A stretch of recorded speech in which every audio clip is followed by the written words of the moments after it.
Assalamualaikum warahmatullahi wabarakatuh. Alhamdulillah nahmaduhu subhanahu wa ta'ala ala an-ni'am allati an'amaha alayna wa qala in ta'uddu ni'matallahi lan tuhsuha. Sadaqallahul azim bima qala. Ashhadu an la ilaha illallah wa ashhadu anna Muhammadar Rasulullah. Allahumma salli wa sallim ala abdika wa rasulika wa habibika Muhammad ibn Abdillah wa ala alihi wa ashabihi wa mawalah, amma ba'du.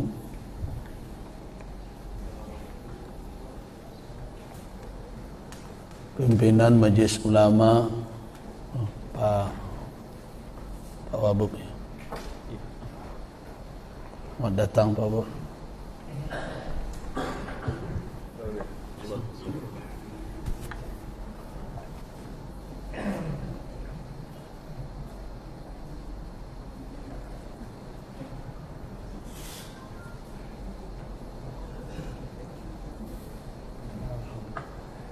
Ada sibuk.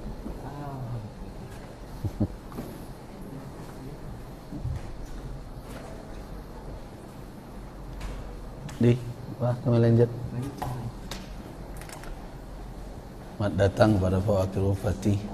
Semoga senantiasa dalam keadaan sehat, memberikan taufik dan inayah oleh Allah Subhanahu wa ta'ala dalam mengemban tugas. Amin ya rabbal alamin. Kita lanjutkan. Dewan Pimpinan Majelis Ulama Indonesia Kabupaten Tanah Datar yang saya muliakan, Bapak Wakil Bupati, alhamdulillah yang hadir dalam kesempatan ini yang sama-sama kita hormati, buya-buya, seluruh tokoh yang hadir baik dari MUI Kabupaten maupun dari MUI Kecamatan, mungkin juga ada sampai ke MUI Nagari. Kita mulai membiasakan menyebutnya MUI, jangan tidak sebut MUI lagi. Itu berdasarkan kepada hasil rapat hasil dari Munas di Surabaya dahulu, karena banyak orang menyebut MUI. Ketika itu ada penyanyi yang populer, Anita Mui. Karena itu supaya jangan menjadi buli-bulian, makanya kita menyebutnya kalau tidak Majelis Ulama Indonesia Provinsi Kabupaten, kita sebut MUI. Karena itu juga sudah harus, dahulu sudah kita turunkan surat. Di Nagari pun namanya bukan MUN, tapi MUI Nagari. Jangan dipendek pula jadi MUIN. Nah, atau MUIN, dia sebenarnya MUI Nagari.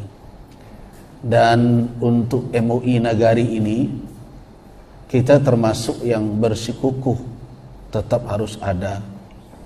Ini perdebatan yang sangat alot di Munas terakhir, karena kecenderungan dari Munas terakhir hanya mengakui MUI sampai tingkat kecamatan.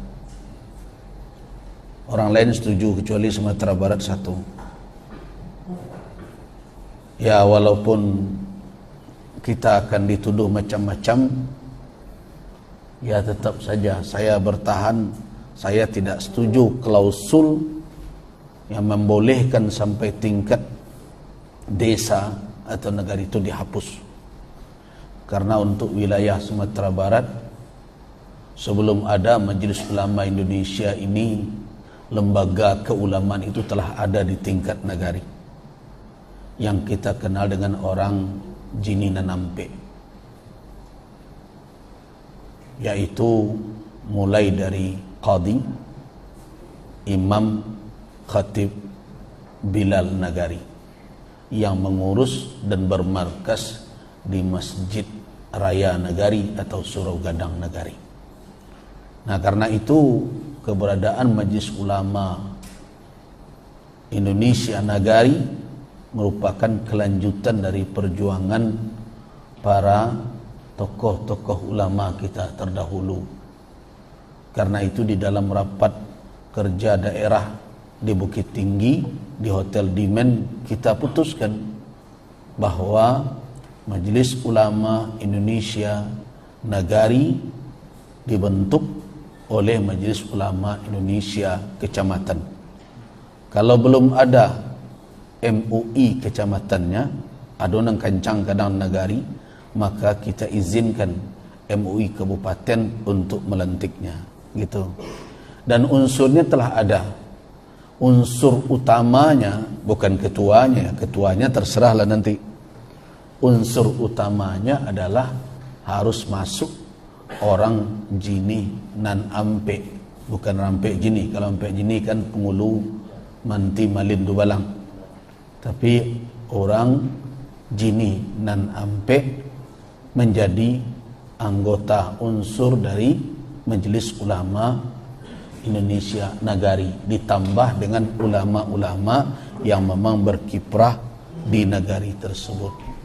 Nah, itulah yang saya rasa itu spesifik juga bagi Sumatera Barat yang harus diwujudkan sampai berhasil ya, walaupun sebagian masih belum, tapi harus kita dorong sesegera mungkin.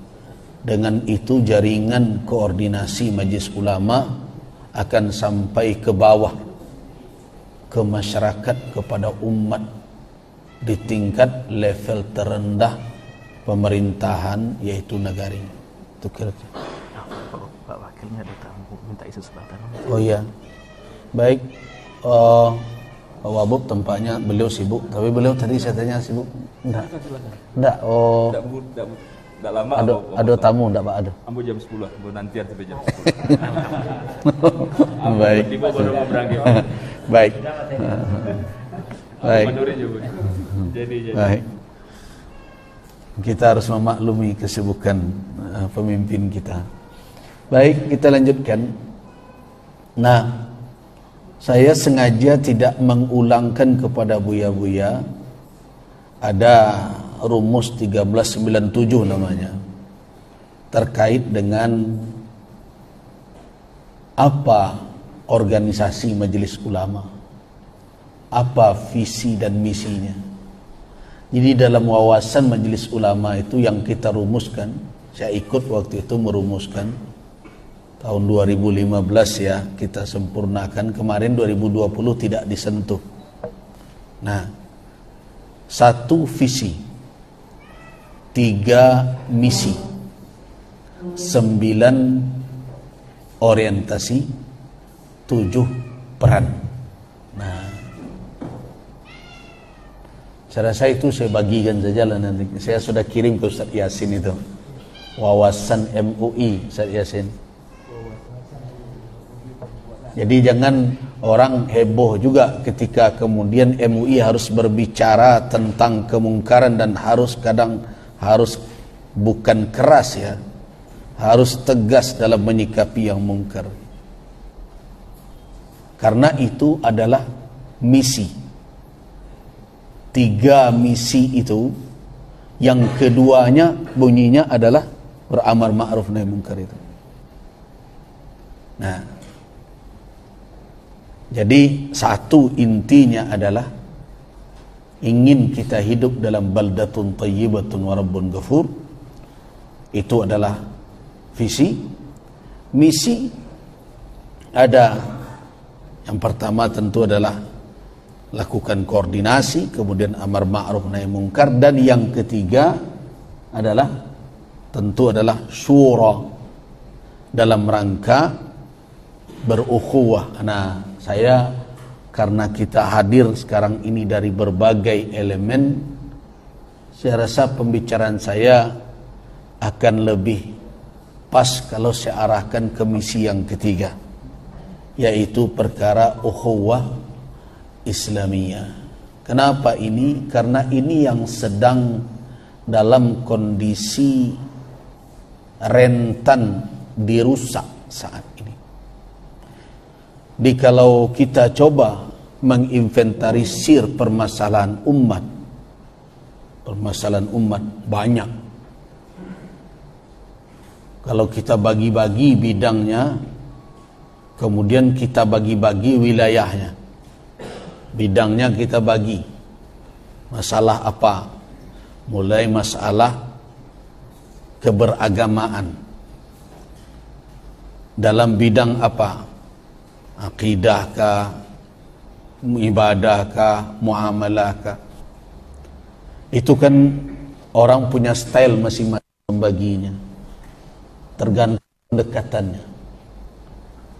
Kemudian termasuk juga perkara akhlak, yang bagi saya lebih cenderung ulama populerkan kembali istilah akhlak itu. Karena ketika kita telusuri bukan hanya teori dari Ibnu Mas'ud ya, tetapi kalau kita telusuri dari kajian maknanya dan mafhumnya, akhlak berbeda dengan moral, etika. Itu akar kepada khalq, kepada khalik. Nah, karena itu saya agak kurang nyaman juga ketika ulama lebih mempopulerkan istilah etika, moral. Padahal kita punya mustalah yang telah ada di dalam nusus, di dalam teks ya, di dalam teks syariat kita. Kemudian para ulama kita sudah bertahun-tahun, berabad-abad merumuskan makna. Jadi saya termasuk yang agak bukan anti dengan bahasa lain, tapi saya lebih cenderung, lebih senang dan nyaman mustalah itu dipakai dalam bidang keilmuan sesuai dengan pengembangannya di wilayah mana dan akar keilmuannya kemana. Jadi kalau ilmu syariah, lebih baiklah kita berkata majaz dibandingkan metafora. Lebih baik kita sebut qiyas dibandingkan analogi. Karena kalau dianalisa tentu akan berbeda. Tapi kalau mau menterjemahkan, ya silahkan, namanya saja terjemah. Jadi bahasa-bahasa ulama jangan sampai tenggelam. Di kalau dahulu kita berbicara i'tikaf, berbicara muhasabah, ya, berbicara tafakkur, tidak usah pula diganti dengan meditasi dan kontemplasi gitu ya. Karena untuk melahirkan mustalah itu tidak sederhana. Buya-buya kan biasanya, buya-buya tua dahulu kalau mengajar ke kami, kalau ilmu biasanya pakai muqaddimah dan 10 biasanya. Al-muqaddimatul asyrah namanya. Muqaddimah yang 10 itu mesti hafal itu. Mulai dari namanya, kemudian wadihnya, kemudian apa cakupannya, mabahisnya, kemudian berikutnya apa faedahnya, samaratnya, itu dibahas itu. Nah, ketika berbicara tentang namanya itu, kemudian pengertiannya, panjang perdebatan ulama. Baru mereka sampai kepada mafhum, kepada ta'rif, jami', mani' gitu. Nah, tapi hari ini saya agak risih kalau pembicaraan di kalangan ulama begitu bunyinya. Dari majaz ke metafora, dari kias ke analogi, tafakkur ke kontemplasi. Ini bagaimana ini? Padahal mustalahat ilmiah itu tidak mudah untuk menterjemahkan begitu saja. Tapi kalau kita akan mengkaji tentang teori membuat kapal terbang, ya aja, tidak perlu diterjemahan kena lain, fahami pula bahasa standarnya itu. Itu namanya bahasa standar ilmiah. Nah, dikembali kita ke masalah tadi. Jadi perkara yang paling mendasar kalau kita buat ya, banyak, bukan saya saja,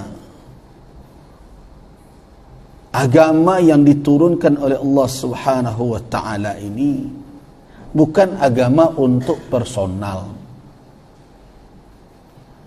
Karena itu tidak sedikit, bahkan mayoritas dari ajaran agama ini adalah dalam rangka interaksi antar sesama makhluk. Sedangkan yang terkait dengan hak Allah dalam bentuk iman dan ibadah itu tidak sebanyak sebenarnya yang terkait dengan perkara-perkara muamalat, interaksi hubungan antar sesama kita. Nah, karena itu kalau kita berbicara ranah itu, tidak ada yang bisa mengelak bahwa kebersamaan di dalam menegakkan nilai-nilai untuk kemaslahatan ini mutlak dibutuhkan. Harus bersama. Nah, karena itu tidak mengherankan kalau setiap para nabi membutuhkan ansar. Nabi Isa butuh hawariyun. Man ansari ilallah? Qala al-hawariyun nahnu ansarullah. Rasulullah juga perlu ansar. Bahkan ada baiat yang begitu kuat antara ansar Rasul dengan beliau, yang setiap kalau saya mengkaji tentang hijrah, jangan saya lupakan mengingatkan itu. Riwayat dari Jabir bin Abdullah itu di dalam riwayat di dalam Musnad Ibnu Ahmad ada 5 poin baiat, 72 orang sahabat, 70 laki, 2 perempuan, Ummu Imarah dan Ummu Mani', membaiat Nabi. Karena itu saya terus katakan hijrah itu adalah sebagai cerminan muntalak, titik awal, titik tolak keberhasilan dakwah yang kita lupakan hari ini. Mestinya kita harus memperbarui baiat itu, perbarui kembali baiat menjadi ansar Nabi sallallahu alaihi wasallam. Sekarang beliau tiada, jadi ansar apa? Dakwah beliau. Nah, 5 baiat itu kan sangat penting. Salah satunya di situ juga ada amar ma'ruf nahi munkar. Kemudian ada ats-tsabatu, teguh di jalan Allah. Antaqumu fillahi, kamu akan tegak di jalan Allah. Wala ta'khudhukum laumatu laimin, tidak akan terseret kamu oleh celaan cacian. Baru seketik saja kan goncang de orang, kan cemeh, goyang posisi. Jangan begitu. Nah, yang terakhir ini katakan bai'atur rijal, 2 baiat. Baiat pertama bai'atun nisa namanya, baiat perempuan. Karena baiat pertama itu tanpa ada perangnya. Baiat keduanya sampai kepada intinya, antamna'uni, kamu sekalian akan membela saya, kata Nabi, apabila saya telah datang ke tempat kalian, kama tamna'una, sebagaimana kalian membela azwajakum, istri-istri kalian, pasangan-pasangan kalian, wa abna'akum, anak-anak cucu kalian, anfusakum, dan diri kalian sendiri. Nah, ini yang diterapkan kemudian oleh Ansar. Saya kalau ke sana pergi, teringat saya ayat minal mu'minin alladzi, di antara orang-orang beriman ada orang-orang yang sadaqu ma'ahadullah alaihi. Mereka membuktikan kebenaran apa yang mereka janjikan dengan Allah. Kemudian berikutnya, apa akibat dari komitmen dengan baiat itu? Faminhum man qada nahbah, di antara mereka ada yang telah gugur. Wa minhum may yantazir, di antara mereka ada yang menunggu. Menunggu apa? Tak menunggu pangkat, nunggu mati. Mereka sadar kawan yang komitmen dan baiat itu lah akibatnya berguguran sebagai syuhada. Yang lain menunggu giliran apa? Nah, orang sama ini kan nunggu giliran bila dapat pembagian jatah. Ini enggak. Qada nahbah yang awal sudah nampak di mata mereka sendiri. Yang satu menunggu apa? Maut fi sabilillah. Walaupun itu tantangannya, lihat akhir ayat. Wa ma baddalu tabdila. Mereka mengganti komitmen mereka tadi. Jangankan akan bergeser.